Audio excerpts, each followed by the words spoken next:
Olá, estamos de volta, desta vez para o terceiro painel do Green Economy Forum. Estamos agora, vamos dar voz às empresas. Este painel vai ser dedicado ao tema da recuperação verde da economia pós-pandemia. Temos connosco mais 3 dos parceiros fundadores do Capital Verde. Bernardo Augusto, à minha esquerda, Manager da UI, responsável pelas áreas de sustentabilidade e finanças sustentáveis. Depois de seguida, Miguel Salema Garção, Diretor de Comunicação Sustentável dos CTT. E por último, Ricardo Tomás, Diretor de Marketing Estratégico e Relações Externas da CIVA. Bem-vindos, obrigada por terem aceito o nosso convite. E vamos já dar início aqui ao nosso debate. Quisemos de facto dedicar aqui um painel às empresas porque são elas de facto o principal motor desta recuperação. Já o eram, veio a pandemia e agora é necessário fazer uma recuperação, instalou-se a crise económica e agora é necessário fazer uma recuperação que já não pode ser uma recuperação como foi feita na última crise, em 2011. Tem que ser uma recuperação verde.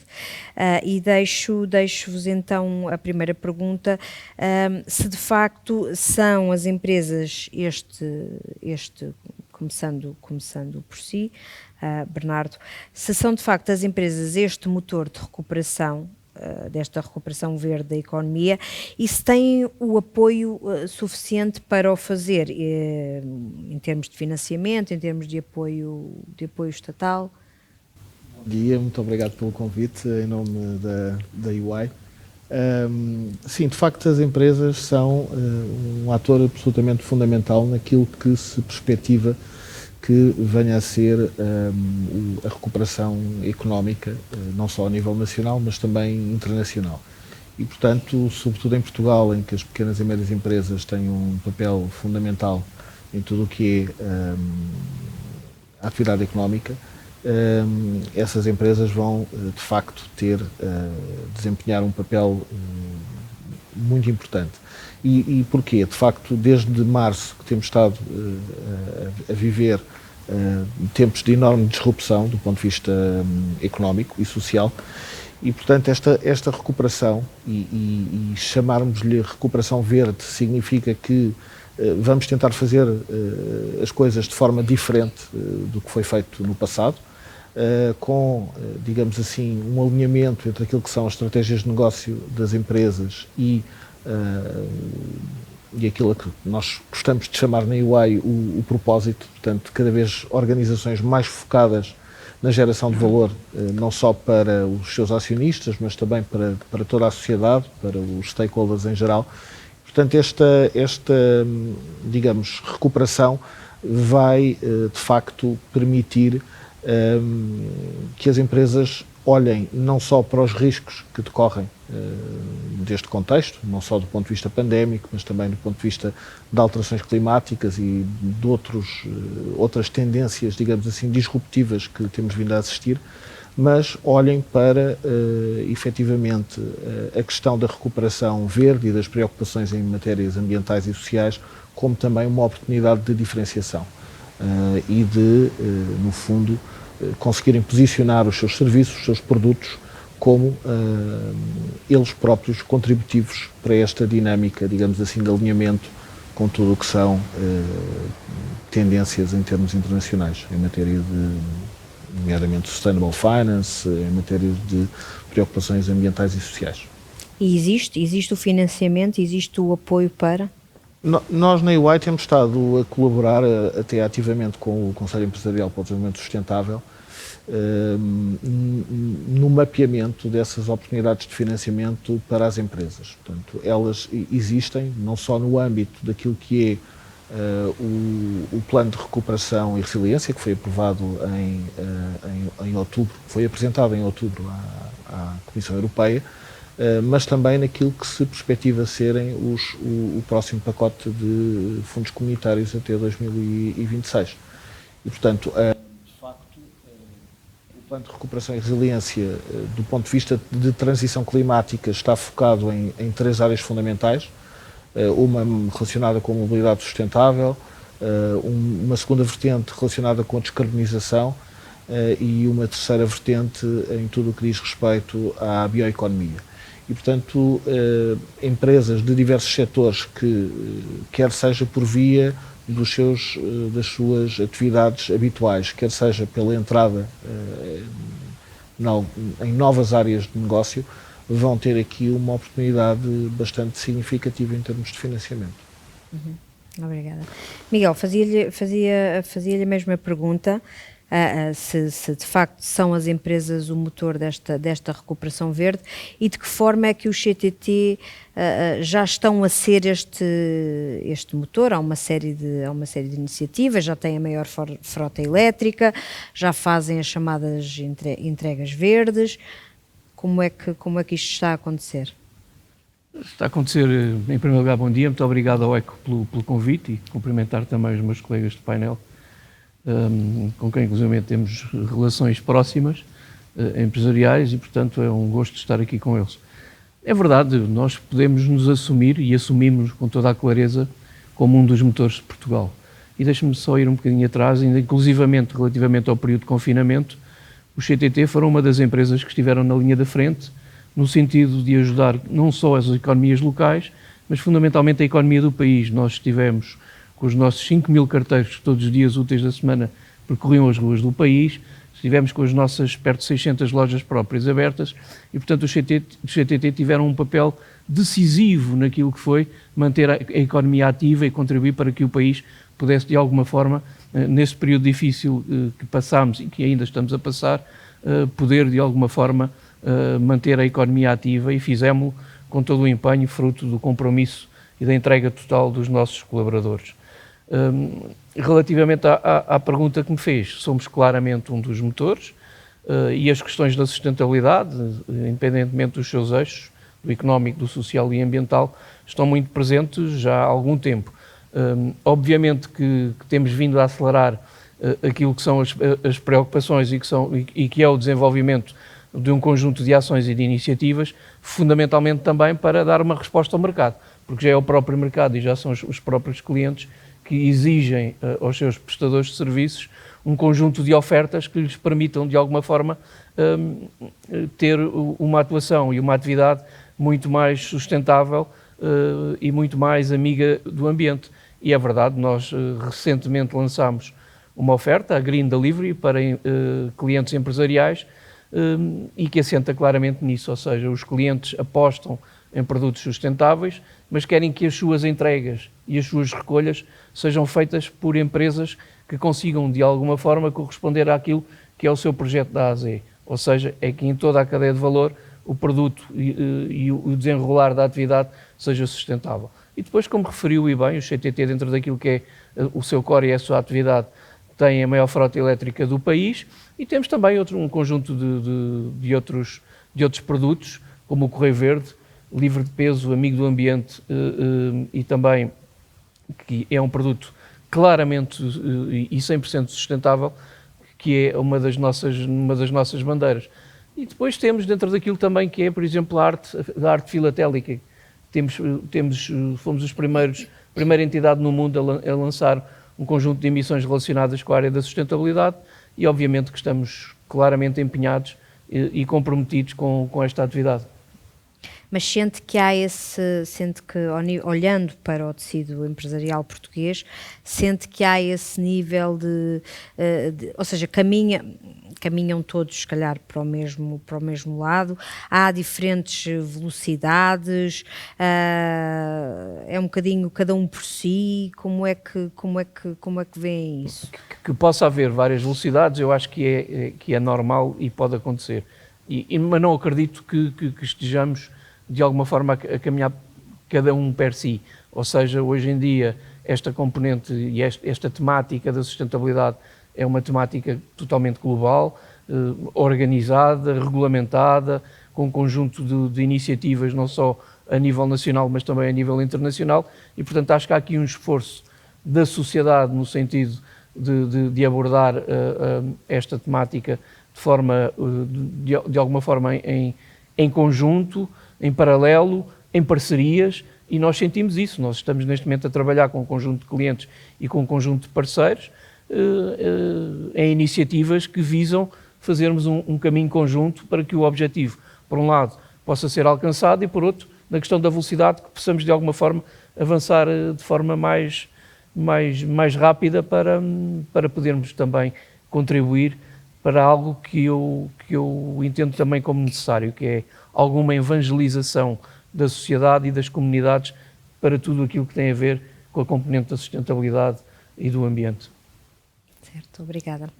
Ricardo, chegamos aqui à CIVA e ao tema da mobilidade elétrica, que entretanto já passou aqui um bocadinho de ser um nicho e de ser assim uma coisa é porque andamos a fazer a evangelização de que fala o Miguel. Pois, exato. Já deixou de ser um nicho. E de ser assim uma coisa meio estranha, não é? Um carro que se liga à tomada, porque de facto as vendas dispararam e pronto, mas é uma área, continua a ser uma área complicada por ser uma tecnologia em desenvolvimento, por ser uma tecnologia em que se aposta e em que ainda não se sabe bem o que é que vai ser a mobilidade do futuro, não é? Pronto, se são os elétricos, agora houve esta questão com os híbridos plug-in, enfim. Como é que é a aposta da CIVA? É difícil ter uma aposta e ter um caminho traçado quando depois há estas variantes todas que se apresentam no caminho, ora é o elétrico, ora agora já é o hidrogénio, ora agora ou seja, quando está isto tudo em aberto e não se sabe muito bem, às vezes parece que não se sabe muito bem para onde é que se vai. Mas nós sabemos. A indústria sabe, quando dizemos a CIVA representa as marcas do grupo Volkswagen, portanto a nossa estratégia é a estratégia do grupo Volkswagen, não é outra, não é? Não, eu acho que o caminho é irreversível e hoje creio que já ninguém tem dúvidas sobre isso. É uma revolução total da mobilidade que se prepara. Se há um setor, ou uma indústria, mais que um setor, se há uma indústria que foi totalmente revolucionada nos últimos 2 anos e que ainda vai ser mais nos próximos 10, é a indústria automóvel. Porque é uma disrupção total em relação àquilo que se conhecia, não só nos modelos de negócio, como nos produtos que se vão vender. O caminho é o da mobilidade elétrica, esse é certo. Daqui a 10 anos, o grupo Volkswagen venderá, muito provavelmente, 70% ou 80% dos seus carros serão elétricos. Diz, sim, mas há os híbridos e há o hidrogênio, mas tudo isso são soluções de eletromobilidade. Tudo isso são soluções complementares, na realidade. O hidrogênio o grau do hidrogênio, não é? Todos queremos o hidrogênio, porque o hidrogênio, efetivamente, é uma solução fantástica, porque a eletricidade é produzida a bordo do veículo, isso é ótimo, fabuloso. E lá não estamos. Alguns já estão um bocadinho mais avançados do que outros, mas a indústria ainda não está aí. Portanto, a indústria está a caminho de uma solução que é, em todo o caso, a de substituição dos motores de combustão e que funcionam à base de combustíveis fósseis, não é, do petróleo, por soluções verdes. Isso é verdade. Agora, também é verdade que para ser totalmente neutro em carbono, eu digo que o grupo Volkswagen tem como objetivo, por exemplo, ser neutro em carbono em 2025, neutro em carbono quer dizer que não é só nos carros que produz, neutro em carbono é na produção também, quer dizer que as fábricas que produzem os automóveis serão carbono zero também. Isso significa o quê? Significa que não só a carregarmos os carros elétricos que vamos usar, mas também a produzi-los, nós vamos ter que utilizar energia verde. Porque senão a equação não bate certo, não é? Isto não bate certo, não pode ser, não é? E aí, devo dizer que Portugal tem uma vantagem, por exemplo, em relação a muitos países do centro da Europa, que estão muito mais dependentes do carvão. Olha, veja-se a Alemanha, por exemplo, não é? Que é o país da casa-mãe, não é? Muito mais dependente do carvão do que nós que temos uma dependência, felizmente, maior de energias renováveis. Portanto, quando diz sim, não sabe, é verdade que se fala hoje de muita coisa em relação à mobilidade elétrica, e vou só abrir um parênteses sobre o que disse em relação aos híbridos. É estranhíssimo para não dizer incompreensível, que o Orçamento de Estado para 2021, para além de não ter nenhuma medida de apoio ao setor automóvel, enfim, que está a cair 35% este ano. Mas é estranhíssimo que recue em relação aos benefícios fiscais dos híbridos plug-in. E de todos os híbridos, mas nomeadamente os híbridos plug-in. Mas não é porque se veio a provar que afinal que têm as emissões e que afinal emitem mais do que aquilo que diziam. Pode-se discutir se emitem mais do que aquilo que é declarado pelos construtores, mas em todo o caso emitem sempre menos do que um motor a combustão. E portanto não há que penalizá-los, porque ao penalizá-los a procura vai-se dirigir para carros a gasóleo ou a gasolina, que emitem sempre mais do que um híbrido. Sempre mais do que um híbrido. Portanto, é uma medida estranha, é uma medida apressada, até deficiente do ponto de vista técnico e tecnologicamente incompreensível, e é sobretudo uma medida que vai no sentido contrário ao da história. Mas esse é o parênteses que se fecha agora. O caminho é certo, ninguém tem dúvidas. Além do mais, espero que seja esse, digo com toda a sinceridade, espero que nenhum de nós esteja enganado e que seja esse o caminho. Porque o grupo Volkswagen vai investir 35 mil milhões de euros em carros elétricos nos próximos 5 anos. Mais 11 mil em carros híbridos. Se somarmos isto, dá quase 50 mil milhões de euros para 5 anos de investimento. É bom que seja verdadeiramente esse o caminho. E acreditamos que é. Mas quando eu lhe dizia que não sabemos muito bem o caminho, é precisamente porque depois ninguém, ou seja, toda a gente parece que tem a solução para o futuro, porque depois de falar com as petrolíferas e com as gasolineiras, os combustíveis vão continuar, os motores de combustão interna vão continuar. Há um combustível sintético que estamos a desenvolver, que é melhor, ou seja, como é que isso depois se encaixa, não é? Se diz que vão vender 70% a 80% de veículos elétricos... 10 anos. Então depois como é que fica o combustível... 10 anos. Ok. 10 anos. Em então 2025, nesses 10 anos abastecemos o carro com... 10 anos é um período longo. Vamos pensar que em 2025 a Europa venderá 25% de carros elétricos. Isso ainda significa que 75% são carros de combustão. Ou seja, a grande maioria ainda são carros baseados na indústria do petróleo, ou em combustíveis sintéticos, não interessa, mas que não serão de carregamento elétrico, não serão movidos a eletricidade. Portanto, o petróleo, aliás, como os carros de motor de combustão interna, ainda têm um desenvolvimento pela frente. O diesel não morreu, como se diz, alguns poderes públicos gostam de dizer, de maneira nenhuma, até porque ainda tem, provavelmente mais os motores a gasolina que os diesel, é verdade, mas ainda tem um potencial de evolução, porque ainda tem anos e anos pela frente. E, portanto, ainda é possível reduzir as emissões poluentes, em grande parte, desses motores de combustão interna. Isto não é tudo negro ou tudo branco, não é? Certo, obrigada. Bernardo, voltando aqui a si, uma coisa que me ficou de uma outra conversa que tivemos também com a UI, enquanto parceiro fundador, era que, de facto, além do trabalho, porque a UI é uma empresa, não é? Faz o seu trabalho enquanto empresa e enquanto o seu próprio contributo para as questões da sustentabilidade, mas depois trabalha muito com empresas e ajuda-as neste seu caminho para a sustentabilidade. E uma coisa que ficou foi que, de facto, que se via que cada vez mais os stakeholders valorizam, portanto, não valorizam só os resultados económicos, valorizam o verde, valorizam precisamente o compromisso para com a sustentabilidade. É isso que vocês veem no trabalho que fazem e precisamente é essa a sua área quando trabalham com os vossos clientes. O que é que sentem no fundo destas empresas que estão precisamente a ser o motor desta recuperação verde? Sem dúvida. Em primeiro lugar, se calhar, e antes de responder à sua pergunta, permita-me só fazer um pequeno comentário relativamente à intervenção do Ricardo. Isto porquê? Porque o setor automóvel acaba por ser um excelente caso de estudo do que vai ser, por certo, a transição em muitos setores de atividade.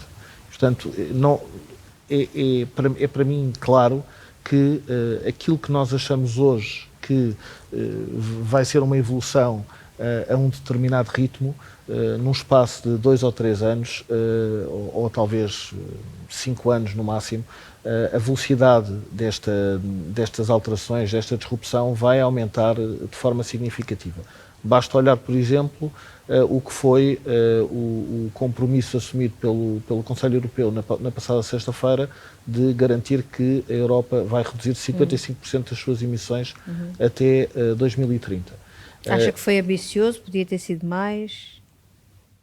Foi, digamos assim, uma revisão em alta dos valores que anteriormente estavam em 40%.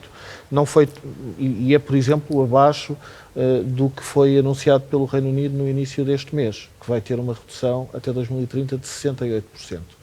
E, portanto, o que significa que aquilo que nós estamos hoje a discutir como sendo se calhar até objetivos ambiciosos, vão ser rapidamente ultrapassados pela própria agenda política e, acima de tudo, por uma noção cada vez mais evidente de que as alterações climáticas e outras questões ambientais de dimensão global vão ser cada vez mais prementes ao nível da agenda, nomeadamente das empresas. E, portanto, e entrando agora na questão que me colocou, de facto, nós sentimos, desde o Acordo de Paris, há 5 anos atrás, sentimos que as preocupações das empresas relativamente a questões ESG, portanto, ambientais, sociais e de governance, são cada vez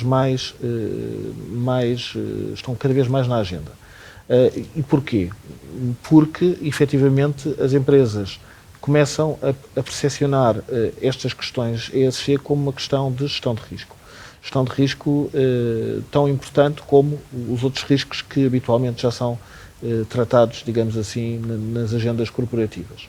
E, portanto, digamos assim, esta mudança de um foco, se calhar, mais voluntário e até de natureza, por vezes, mais comunicacional para o centro do negócio e para aquilo que é a decisão de negócio a nível corporativo, faz com que as empresas tenham cada vez mais que investir nestas questões. E nós sentimos isso na EY, sentimos uma preocupação crescente dos nossos clientes com estas questões, sobretudo ao nível, por exemplo, da descarbonização, em tudo o que tenha a ver com a definição de estratégias para a neutralidade carbónica, tudo o que tenha a ver com a utilização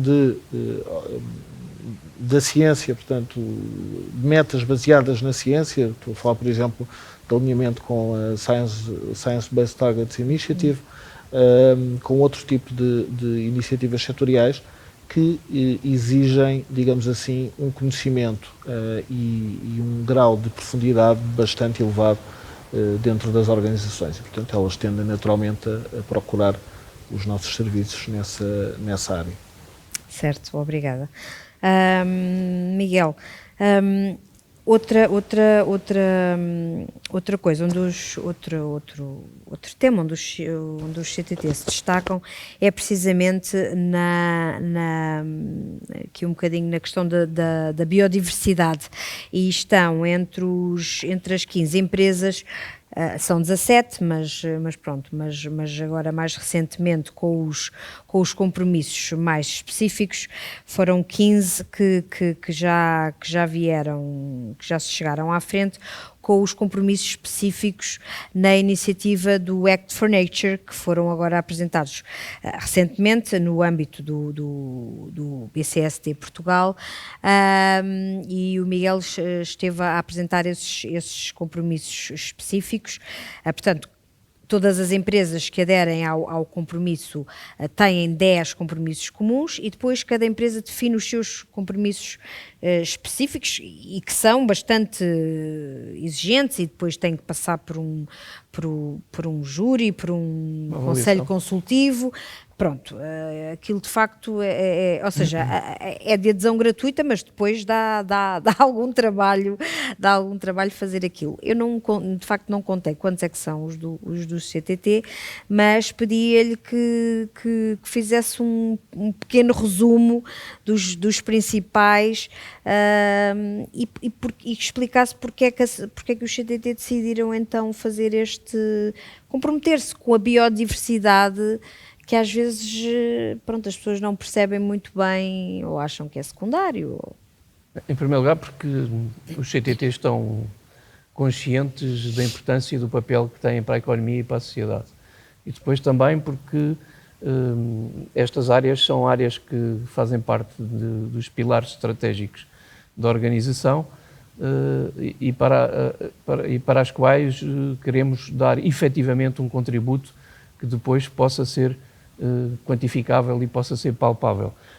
Dentro daquilo que é o nosso relacionamento com o BCSD, assinámos esse contributo que pretende incentivar as empresas a proteger e a promover a questão da biodiversidade, e temos um conjunto de compromissos que basicamente vão de encontro àquilo que nós entendemos que o momento dentro daquilo que é a nossa organização exige, que é muito com base da sensibilização.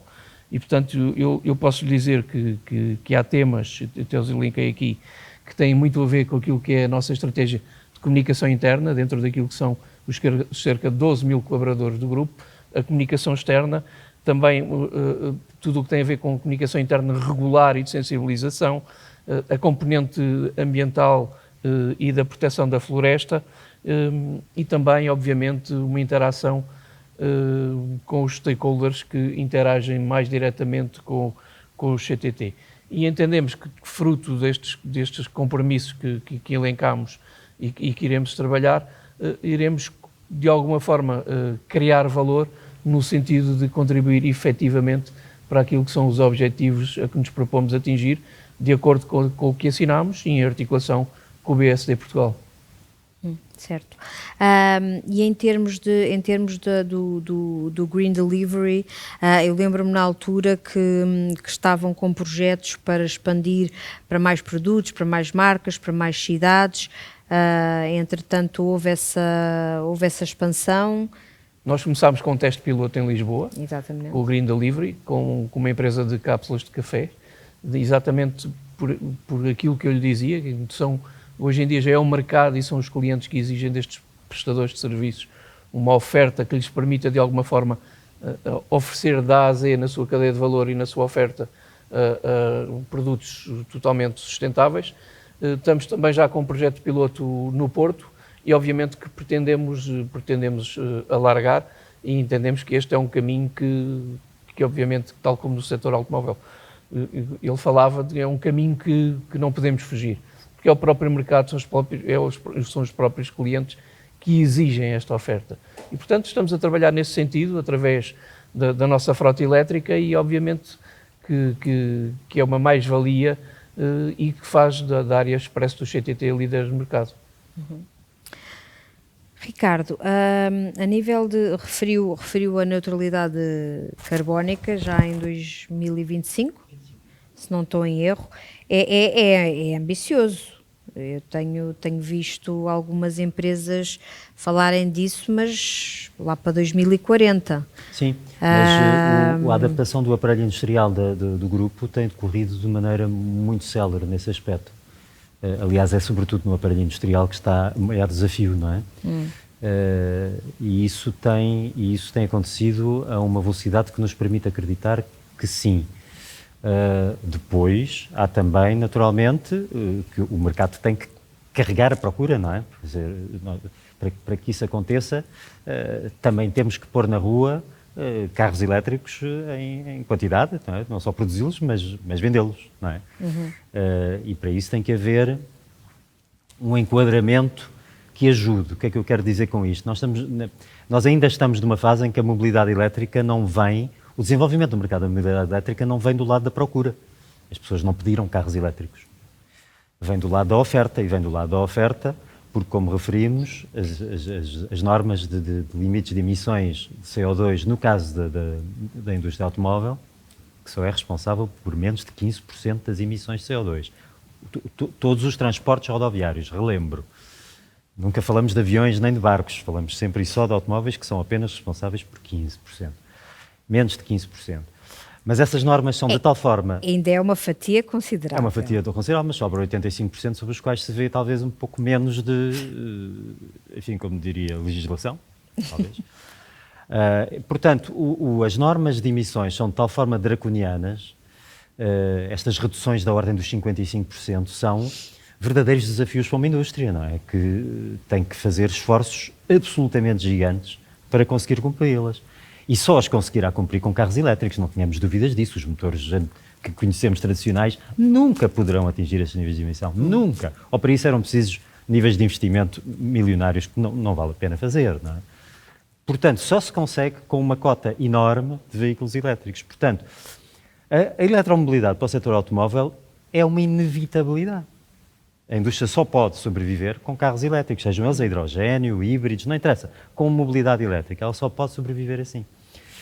E, portanto, é para isso também necessário, não só a vontade da parte dos atores, ou seja, da indústria, mas é necessário que os poderes públicos criem condições para isso. Não nos estamos a queixar disso, não é nada disso. Acho que a Europa já percebeu perfeitamente que tem que criar, e que anda a criar, e que cria condições que vão nesse sentido. Agora, só se pode, para responder à sua pergunta, atingir a neutralidade carbónica se esse contexto, por exemplo, for favorável, não é? Fala-se muito, por exemplo, do preço da tonelada de CO2 neste momento, ou de carbono. Está demasiado barata, provavelmente não é suficientemente cara para ser dissuasora e para que cumpramos mais rapidamente os objetivos de redução de CO2. É uma discussão que o Grupo Volkswagen, aliás, gosta muito de lançar neste momento. Não depende, quero eu dizer, só de nós. Pronto, é essa a questão, porque eu presumo que a neutralidade carbónica que queiram atingir seja até há uma expressão, não é? From will to well. É isso, estava-me a faltar. Do poço à roda. Exatamente. Já não há poço, já não há petróleo. Já não há poço. Mas eu percebo que ao fabricarem um carro, é um sítio onde consigam controlar melhor, mas depois se calhar não conseguem controlar tão bem se as pessoas compram um carro elétrico ou um carro a gasolina.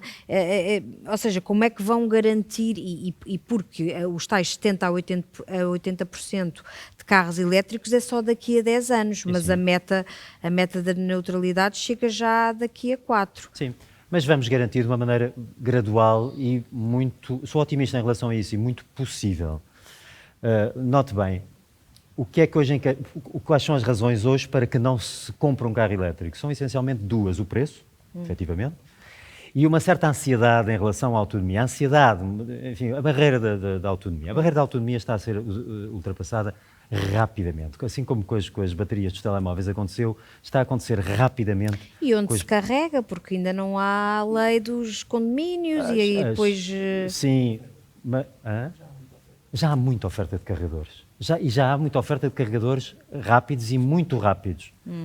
Mas mesmo muito rápidos. E em Portugal vamos ter até nos próximos 6 meses um aumento gigante da oferta. Essa parte parece-me que se vai arrumar.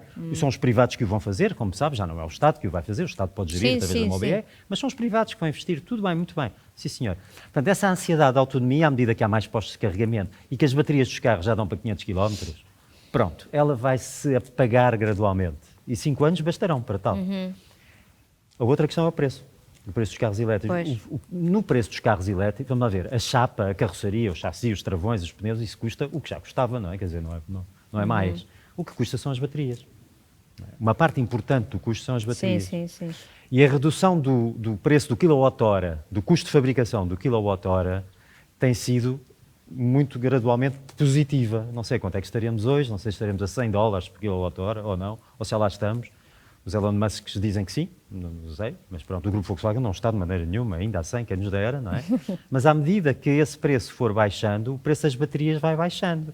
E o preço das baterias, como eu digo, é uma parte importantíssima do custo do carro elétrico. Claro. E, portanto, vamos caminhar para soluções. Quando nós tivermos um carro com 500 km de autonomia a custar menos de 30 mil euros, que é o que estamos quase a ter no Grupo Volkswagen, então sim, podemos dizer que isso já não assusta ninguém e que isso já é uma solução perfeitamente razoável para qualquer consumidor. Estamos quase lá, quase. Claro. Deixo uma última pergunta para os três, vou começar de lá para cá e peço uma resposta rápida para encerrarmos aqui o nosso painel. Neste caminho, então, para a neutralidade carbónica, no caso do Grupo Volkswagen, neste caminho para a neutralidade carbónica em 2025, o que é que vai marcar 2021? Já que está já aqui ao virar. Podíamos pensar que a pandemia teria atrasado que seria um ano de interregno. Bem, foi um ano de interregno para tudo, na realidade, foi um ano em que nada avançou. Mas também em relação a isso temos que ser otimistas. Eu acredito, primeiro, que do lado do consumidor a pandemia deixa sementes que vão permitir que a sensibilidade à sustentabilidade seja maior e que a sensibilidade à mobilidade elétrica seja maior. Acho que fica qualquer coisa da pandemia na nossa mente e no nosso espírito e na nossa mentalidade. Isso é bom. Depois, em nada atrasou, mas na indústria automóvel, falo pela indústria automóvel, em nada atrasou o desenvolvimento que vinha sendo seguido em relação à mobilidade elétrica. Portanto, pode-se dizer que foi um ano terrível e um ano de interregno, mas 2025 não passou a ser 2026, entende o que eu quero dizer? Não é preciso adiar mais um ano, ou seja, o compromisso da indústria é de tal forma forte, os investimentos não foram parados de maneira nenhuma e, portanto, tudo aquilo que o plano mantém-se. Se tivéssemos que resumir numa palavra, sim, é isso, o plano mantém-se. Ok, certo. Miguel, o que é que vai ser? Na sequência do compromisso que Portugal assumiu até 2050 atingir a neutralidade carbónica, também os CTT têm esse compromisso e que muito da nossa atividade tem a ver com a proximidade e com a demografia e também com a mobilidade das populações. A questão também da mobilidade nas cidades é extremamente importante e o nosso, tal como a CIVA, o nosso plano também se mantém. Portanto, a continuidade na aposta do Green Delivery, porque o mercado assim o está a exigir, já não é o futuro, é o presente e, portanto, iremos continuar nessa senda, continuar a fazer investimentos dentro daquilo que possa, de alguma forma, criar uma oferta mais sustentável, no sentido de contribuirmos decisivamente para este compromisso que não é só de um, é de todos. Obrigada. Bernardo.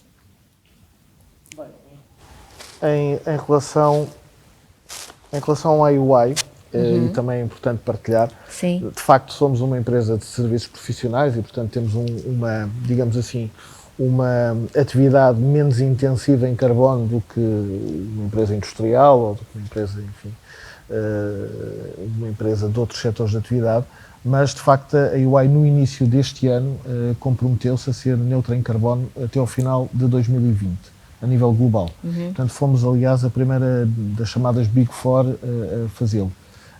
E portanto eu diria que, respondendo diretamente à sua questão sobre o que é que vai ser 2021, do nosso ponto de vista, 2021 vai ter, de facto, uma aceleração da agenda em termos de matérias, daquilo que chamamos as matérias ESG, com uma cada vez maior atenção das empresas para estas temáticas, quer por força daquilo que são daquilo que é um quadro regulatório cada vez mais exigente.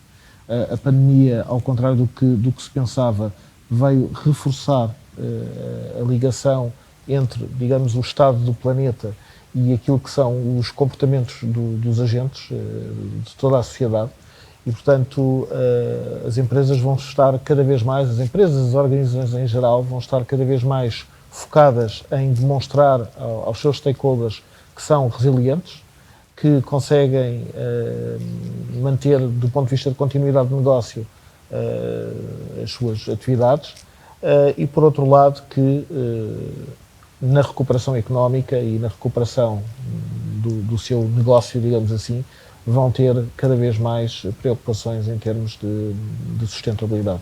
E, portanto, para nós, 2021 vai ser, por certo, um ano com muito trabalho. Certo. Muito obrigada aos três, obrigada por terem participado no nosso Green Economy Forum 2020.